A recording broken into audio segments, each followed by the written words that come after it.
વિદ્યાર્થી મિત્રો, તમે પેન્ટેડ એપ્લિકેશન ડાઉનલોડ કરી લ્યો. અહીંયા તમને હોમ પેજ ઉપર જ વિકાસના દરેક વિષયનું તમને સોલ્યુશન્સ મળી જશે. લિંક નીચે ડિસ્ક્રિપ્શનમાં આપેલી છે.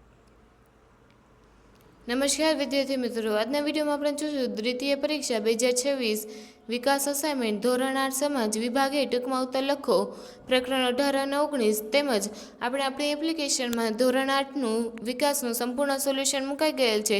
તો એપ્લિકેશન ડાઉનલોડ કરો અને ચેનલને સબસ્ક્રાઈબ કરો. તેમાં પ્રકરણ 18 વિભાગે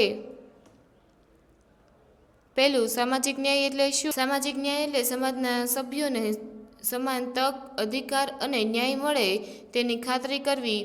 આમાં ધર્મ, જાતિ, લિંગ, આર્થિક સ્થિતિ અથવા અન્ય કોઈ ભેદભાવ વિના દરેક વ્યક્તિની ગરિમા અને સમાનતા જાળવવાનો સમાવેશ થાય છે.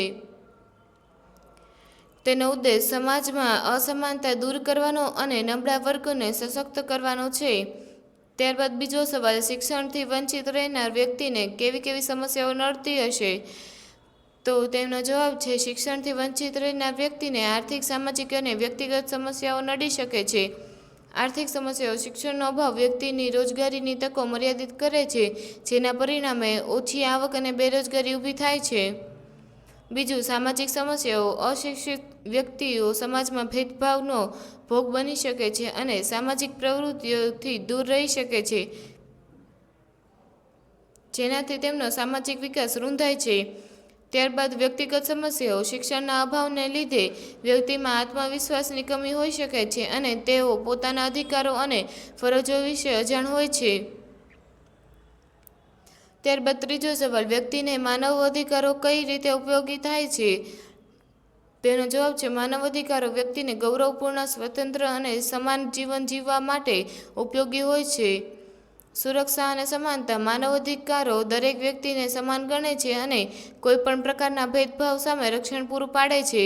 તેમજ સ્વતંત્રતા, તે વ્યક્તિને વિચારવાની, બોલવાની, ધર્મ પાળવાની અને હરવા ફરવાની સ્વતંત્રતા આપે છે.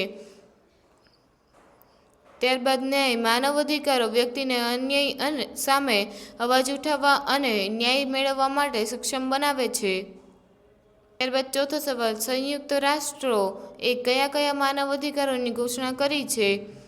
સંયુક્ત રાષ્ટ્રોએ સાર્વત્રિક માનવ અધિકાર ઘોષણાપત્ર દ્વારા અનેક માનવ અધિકારની ઘોષણા કરી છે, જે નીચે મુજબ છે: જીવન, સ્વતંત્રતા અને સલામતીનો અધિકાર, ગુલામી અને દાસત્વમાંથી મુક્તિનો અધિકાર, કાયદા સમક્ષ સમાનતાનો અધિકાર, અન્ય દેશોમાં આશ્રય મેળવવાનો અધિકાર, શિક્ષણ મેળવવાનો અધિકાર, કામ કરવાનો અને સમાન વેતન મેળવવાનો અધિકાર, વિચાર, અંતઃકરણ અને ધર્મની સ્વતંત્રતાનો અધિકાર. ત્યારબાદ ચેપ્ટર 19, તેમાં પહેલો સવાલ, દેશમાં શ્વેત ક્રાંતિનો કયો લાભ થયો છે? તેમાં તેનો જવાબ છે, ભારતમાં શ્વેત ક્રાંતિથી દૂધના ઉત્પાદનમાં નોંધપાત્ર વધારો થયો છે, જેના પરિણામે દેશ દૂધ અને દૂધની બનાવટોમાં ઉત્પાદનમાં આત્મનિર્ભર બન્યો છે. તેની સમજૂતી, શ્વેત ક્રાંતિનો મુખ્ય ઉદ્દેશ દૂધના ઉત્પાદનને વધારવાનો હતો. આ ક્રાંતિના પરિણામે ભારતમાં ડેરી ઉદ્યોગનો વિકાસ થયો, પશુપાલકોની આવકમાં વધારો થયો અને ગ્રામીણ અર્થતંત્ર મજબૂત બન્યું. તેમજ અમૂલ જેવી સહકારી મંડળીઓની સ્થાપનાએ આ સફળતામાં મુખ્ય ભૂમિકા ભજવી છે. ત્યારબાદ બીજો સવાલ, ટૂંક નોંધ લખો કૃષિના ક્ષેત્રો આવેલ પરિવર્તન. કૃષિના ક્ષેત્રે આવેલ પરિવર્તનમાં હરિયાળી ક્રાંતિ, આધુનિક ટેકનોલોજીનો ઉપયોગ અને સિંચાઈ સુવિધાનો વિકાસ મુખ્ય છે. તેની સમજૂતી, હરિયાળી ક્રાંતિ, ઉચ્ચ ઉપજ આપતી બિયારણો, રાસાયણિક ખાતરો અને જંતુનાશકોના ઉપયોગથી અનાજનું ઉત્પાદન વધ્યું. આધુનિક ટેકનોલોજી, ટ્રેક્ટર, થ્રેશર અને અન્ય મશીનરીના ઉપયોગથી ખેતી વધુ ઝડપી અને કાર્યક્ષમ બની. સિંચાઈ, નહેરો, ડેમ અને ટ્યુબવેલ દ્વારા સિંચાઈની સુવિધાઓ વધવાથી વરસાદ પરની નિર્ભરતા ઘટી.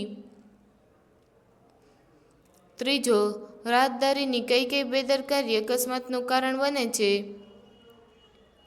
રાહદારીની કેટલીક બેદરકારી જે અકસ્માતનું કારણ બને છે, તેમાં રસ્તો ક્રોસ કરતી વખતે મોબાઈલ ફોનનો ઉપયોગ કરવો, ઝીબ્રા ક્રોસિંગનો ઉપયોગ ન કરવો અને ચાલવું વાહનને ચડવું ઉતરવું શામેલ છે. તેની સમજૂતી, મોબાઈલનો ઉપયોગ રસ્તા પર ચાલતી વખતે ધ્યાન ભટકાવવાથી વાહનોની અવરજવર પર ધ્યાન રહેતું નથી. તેમજ ઝીબ્રા ક્રોસિંગ નિયમોનું પાલન ન કરીને ગમે ત્યાંથી રસ્તો ક્રોસ કરવો જોખમી બને છે. અન્ય બેદરકારીઓ ફૂટપાથ પર ન ચાલવું, સિગ્નલ તોડવા અને રોડ ક્રોસ કરવામાં ઉતાવળ કરવી પણ અકસ્માત નોતરે છે. ચોથો સવાલ ટૂંકનો લખો. કેટલીક વસ્તુઓ ઉપર વધારાના ટેક્સ નાખવાની જરૂરિયાત છે. તેનો જવાબ છે કેટલીક વસ્તુઓ ઉપર વધારાનો ટેક્સ નાખવાની જરૂરિયાત મુખ્યત્વે જાહેર આરોગ્યની સુરક્ષા અને બિનજરૂરી વપરાશને નિરુત્સાહિત કરવા માટે હોય છે. તેની સમજૂતી આરોગ્ય સુરક્ષા સિગરેટ, તમાકુ અને આલ્કોહોલ જેવી સ્વાસ્થ્ય માટે હાનિકારક વસ્તુઓ પર વધુ ટેક્સ નાખવામાં આવે છે જેથી લોકો તેનો ઉપયોગ ઓછો કરે અને સરકારને આરોગ્ય સેવાઓ માટે ભંડોળ મળે. બીજું, બિનજરૂરી વપરાશ મોંઘી અને વૈભવી ચીજવસ્તુઓ પર ટેક્સ નાખીને આવકની અસમાનતા ઘટાડવાનો અને સામાજિક કલ્યાણના કાર્યો માટે ભંડોળ એકત્ર કરવાનો મુખ્ય હેતુ હોય છે. Thank you. આ વિડીયોને લાઇક કરો તેમજ શેર કરો. તેમજ આપણી એપ્લિકેશનમાં ધોરણ 8નું વિકાસનું સંપૂર્ણ સોલ્યુશન મુકાઈ ગયેલ છે.